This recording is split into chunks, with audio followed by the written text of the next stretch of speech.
ఇప్పుడు రవితేజ ఉన్నాడు, ఎన్నో కష్టాలు పడ్డాడు, మామూలు కష్టాలు కాదు. రవితేజతో పనిచేశారా మీరు?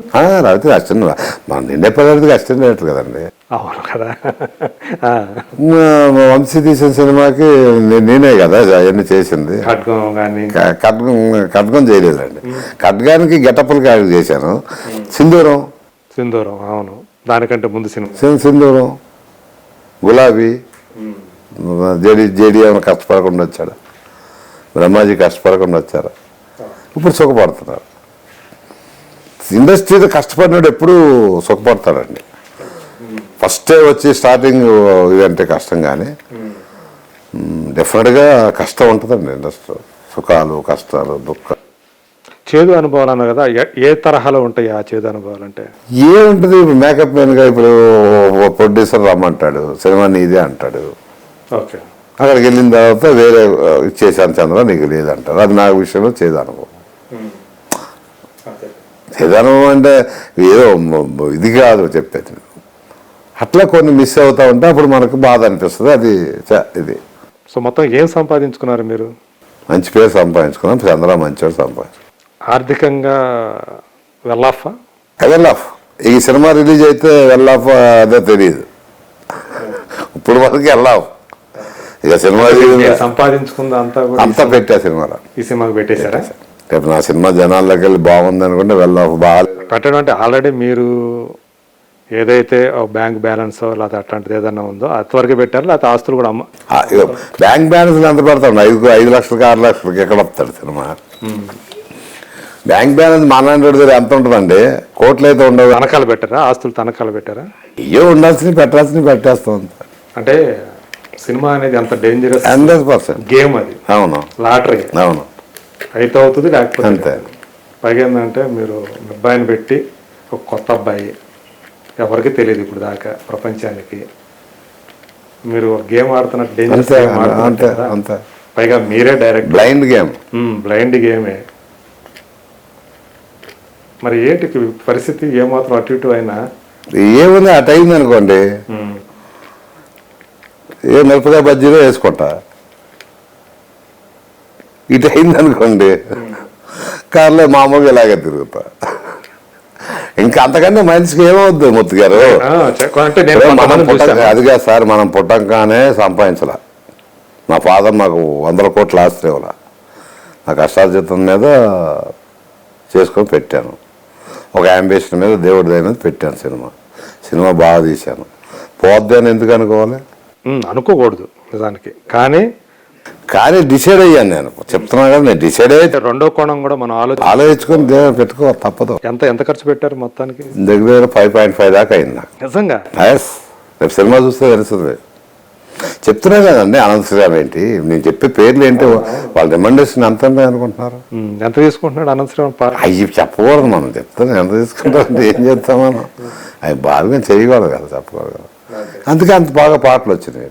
సినిమా బాగుండాలి, కంటెంట్ బాగున్నప్పుడు సినిమా బాగుండాలంటే డెఫినెట్గా ఖర్చు పెట్టాలండి. డబ్బు సంపాదించాలంటే కోటిన్నర పెట్టేసి చుట్టేసి ఒక వాళ్ళకి వీళ్ళకి 10 లక్షలు అటు ఇటు వచ్చి రేటింగ్ తెచ్చుకుంటే ఓటీటీ సినిమా వస్తే 2 కోట్లు అమ్ముకుంటే 50 లక్షలు వస్తాయి. అది తెలుసు నాకు, బిజినెస్ తెలియక కాదు. బట్ అది మా వాళ్ళు నాకు నేర్పిస్తున్నారు మా కంపౌండ్లో. మరి ఎలా రిలీజ్ చేస్తున్నారు ఇది? ఓన్ రిలీజ్ చేస్తాం మొత్తం. అంటే ఎవరో సింగల్ అంటే బిజినెస్ అవ్వాలి. అప్పటి వరకు ఎంక్వైరీలే రాలా. ఇప్పుడు వస్తున్నాయండి ఫోన్లన్నీ. ఇచ్చేసిన తర్వాత రిలీజ్ అయిపోయినారు. అదని ఇదని అదే ఎగ్జిబిటర్లకు ఇచ్చేసిన తర్వాత ఇచ్చేసినారు. ఇప్పుడు అది మాట వెనక్కిపోతుంది కదా. చేస్తాం. ఎగ్జిబిటర్కి ఎలా ఇస్తున్నారు? ఏ రేషియోలో? 10 ఎంత ఉంటుంది?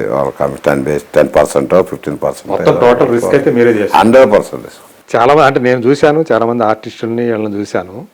వాళ్ళు ఏంటంటే పిల్లలే నేను హీరో కావాలి, నాతో ఇప్పుడు దాకా సంపాదించావు కదా, నాతో తిననా అని చాలా చూశాను నేను. అంటే నేను నా కొడుకు తలగొక్కున్నట్టు అబ్బాయి అడగకుండా మీరే అబ్బాయిని అరే సినిమా చేస్తానరా నీతోటి, అది తప్పేం లేదు దీంట్లో. అంటే ఒకటండి, రేపు సినిమా మీరు వేరేగా అర్థం చేసుకోవద్దు. డెఫినెట్గా మీరు మళ్ళీ మీ ఇంటర్వ్యూలో పెట్టుకుంటే ఈ మాటలని చెప్తే ఆ రోజు మీరు ఇలా అన్నారని ఇలా అన్నారు నా సినిమా చూడండి. బేసికల్గా ఇది ఏంటి, ఏ జానర్ సినిమా? 100% beautiful love story, youthful love story, excellent love story. So 2 రోజుల్లో సినిమా రిలీజ్ కాబోతుంది.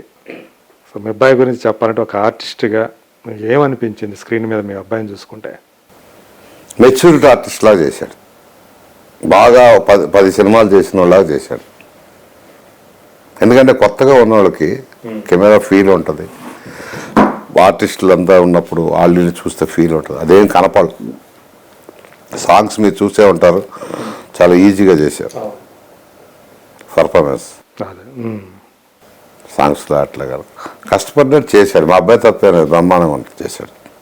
ఇప్పుడు అది చెప్తే ఏదో అనుకుంటారు కానీ స్క్రీన్ మీద చూస్తే ఫస్ట్ హాఫ్ చాలా జాలీగా వెళ్తుందండి. ఫస్ట్ హాఫ్లో ట్విస్టులు ఉంటాయి, ఇదేంటి అని వస్తుంది. ఆ ఫస్ట్ హాఫ్లో ట్విస్ట్ అన్నిటికీ క్లారిటీ ఇచ్చుకుంటారు. అబ్బాయికి సినిమా రిలీజ్ అయిన తర్వాత ఫీచర్ ఉంటుంది, వేరే వాళ్ళు కూడా తనకి ఆఫర్లు ఇస్తారన్న ధైర్యం ఏమన్నా వచ్చింది? ఉంది, ధైర్యం. అందుకనే మొత్తం డబ్బులు పెట్టింది. ఎంఎస్కి వెళ్ళాల్సిన పని రాదు, కంటిన్యూ యాక్టర్గా. ఏంటి ఆ అబ్బాయి మాస్ క్యారెక్టర్స్ బాగా వస్తాయి. అంటే ప్రీవీ చూసిన వాళ్ళు కానీ, మా ఎడిటర్ ఉద్ధవ్ గారు చెప్పింది కానీ, తర్వాత డిఏలో వీళ్ళందరూ చెప్పింది ఏంటంటే డెఫినెట్గా మాస్ లుక్ ఉందండి. మాస్ క్యారెక్టర్స్ మాస్ బాగా పట్టుకుంటాయి, ఆడియన్స్ ఆదరిస్తారు. ఇది పక్కగా నేను చెప్పింది కదండి, మా ఎడిటర్ కానీ చేసిన వాళ్ళందరూ చెప్పారు, డిఏ చేసింది, మా కెమెరామ్యాన్. వాళ్ళ యాంగిల్స్ పెట్టినప్పుడు తెలిసిపోతుంది కదా, బట్ మాస్. సో మీకు మరి డైరెక్టర్గా, సో ప్రొడ్యూసర్గా అంటే పంచాక్షరితో ప్రూవ్ చేసుకో. డైరెక్టర్గా అంటే ఇప్పుడు ఈ సినిమా అద్భుతంగా ఆడింది అనుకోండి, లేదు యావరేజ్గా ఆడింది అనుకోండి, ఎవరో ఒకరు వచ్చి డైరెక్షన్ చేసి పెట్టండి చేస్తా. మ్యాక్సిమం రారు, నేనే నాకు మళ్ళీ డబ్బులు పెట్టి చేసుకోవాలి. సినిమా బాగా ఆడిందంటే ఎవరైనా వచ్చి చేస్తే చేస్తాను. ఓకే, నా అబ్బాయికి మళ్ళీ చేస్తాను. మీకైతే ఒకవేళ బయట వాళ్ళు వచ్చినా కూడా డైరెక్షన్ కంటిన్యూ చేయాలని నా కథ అయితేనే చేయగలుగుతాను మూర్తి గారు, వేరే వాళ్ళ కథలు చేయలేను. ఇంకా ఉన్నాయి మీ మైండ్? ఉన్నాయి, కథలు ఉన్నాయి కానీ నా సొంతం అయితేనే చేయగలను. ఏదో కథ తెచ్చేసి ఆ కథ చేయమంటే చేయలేను, అది కష్టం. అంత తేరంటే బయట కథలు చేసే తేరంటే. ఇప్పుడు ఈ వయసులో మీరు సొంత కథలతోటి ఒక డైరెక్టర్ అవటం అనేది, ఈ వయసుకి ఇది కథలు పుట్టడానికి సంబంధం ఏమన్నా? ఏ సంబంధం ఏమైనా ఉంటుంది అసలు? మన మైండ్ ఎలా ఆలోచిస్తుందో అదే వయసు తప్ప మన బాడీకి వయసుకి సంబంధం ఏముంటుంది? మా అయ్యగారు మనకు తెలియాల్సింది ఏంటంటే ఈ కాలపు వాళ్ళు ఏ తరహా సినిమాలు చూస్తున్నారు, వాళ్ళ టేస్ట్ ఏంటి, అది తెలుసుకుంటే చాలు. అంటే ఇంకోట్లండి, ఈ కాలం పిల్లలు ఆలోచించింది అలాంటి సినిమాలు తీయాలంటే కూడా అంత డీప్గా అంత అసహ్యంగా చేయాలన్నా మనలాంటి వాడుతారు, నాలాంటి వాళ్ళు. అందరిలో ఈ కాలం వాళ్ళలో అన్ని రకాల వయసులు కూడా ఉంటారు. బట్ ఎక్కువ ఎవరు చూస్తుంటారు? యూత్ చూస్తారు. సో చూసుకొని మన యొక్క ఆ ఫ్రేమింగ్ కూడా టెక్నికల్ గా కూడా మనం అప్డేట్ అయి ఉండాలి. 100% అవ్వాలండి టెక్నికల్గా. ఎందుకంటే మన సినిమాలు కాదండి, బయట ఇప్పుడు అన్ని వీటిలో ఎలాంటి సినిమాలు వస్తున్నాయండి? మామూలు సినిమాలు రాదు, మామూలు టెక్నికల్ అలాంటివి చూసుకొని యూట్యూబ్లో, నేను ఫస్టే చెప్పి అంత బాగా యూట్యూబ్లో సినిమాలు చూసుకొని మన దగ్గరకు వచ్చి సినిమా చూడాలంటే మనం ఎలాంటి కంటెంట్ ఇవ్వాలి? అదే చేతిలో ఐఫోన్లో ఫోన్లో అన్నీ వస్తున్నాయండి, ఆ లెవెల్కి ఉండాలి కదా. ఆ లెవెల్కి ఉండకపోతే మన దగ్గర రాలేదంటే నువ్వు కంటెంట్ తీయకుండా ఉంటే ఎందుకు వస్తాడు? కంటెంట్ కొట్టింది అనుకోండి, చిన్న సినిమాలు మధ్యలో ఆడలేదా? పెద్ద సినిమాలు ఆడినాయా? ఈ సినిమా 4-5 సినిమాలు చిన్న సినిమాలు ఆడలేదా? బ్రహ్మాండమైన రెవెన్యూ వచ్చింది, ఎందుకు రావండి? సినిమా బాగుంటే ఎవరైనా చూస్తారు సార్. బాగోలేకుండా వచ్చి సినిమా తీయకోకుండా నా సినిమా పోయింది అని ఏడితే గొగ్గులు పెట్టుకుంటే లాభం ఏమన్నా? నువ్వు డిసైడ్ అవ్వు సినిమా చేసేటప్పుడు, కంటెంట్తో వెళ్ళు. ఎలాంటి సినిమా ఎవడో కొత్తోడో పాతోడో ఎవడో అవసరం లేదు. సినిమా బాగుంటే ఈ రోజుల్లో పెద్ద హీరో లేదు, చిన్న హీరో లేదు, డైరెక్ట్ అటాక్ ఆడియన్స్.